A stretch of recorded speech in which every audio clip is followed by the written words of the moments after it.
самого утра ремонтная бригада столичного водоканала трудится над устранением причины утечки воды. Авария произошла по проспекту Аяра, 163. Водопроводную стальную трубу диаметром 200 мм прорвало, вследствие чего вода начала затапливать всю улицу.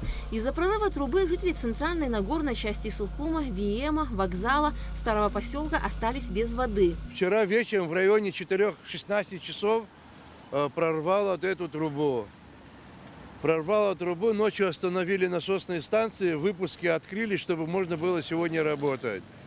И вот утром пришли, начали работать. Сегодня в течение дня работы должны быть выполнены. Ни для кого не секрет, что водопроводная система Сухума нуждается в масштабной реконструкции. По словам главного инженера водоканала Мирабан Кваб, на данном участке водопровод был уложен давно, еще в советские годы, и из-за обветшалости труб аварии здесь нередки. Чтобы заменить всю систему, нужны большие средства, которых у водоканала нет, в связи с чем вынуждены локально производить ремонтные работы.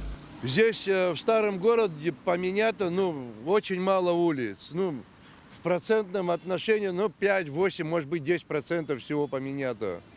А это все остальное старые чугунные стальные трубы вперемешку.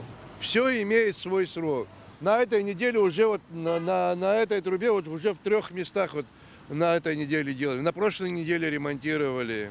Из-за частых поломок труб приходится приостанавливать работу насосных станций, что в свою очередь негативно сказывается на них. Но это вынужденная мера, так как не обеспечив водоснабжение, невозможно приступить к ремонту труб.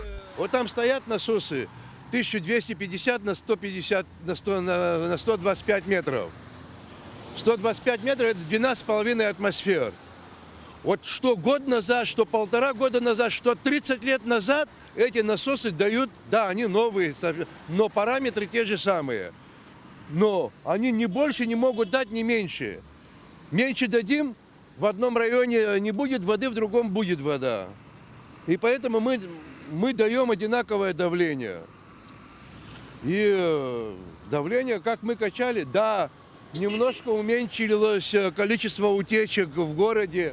И на водоводах, и в городе тоже уменьшилось. Это тоже что-то дает. Водоканал планирует завершить ремонт водопроводной стальной трубы по проспекту Аяра в течение дня и возобновить подачу воды.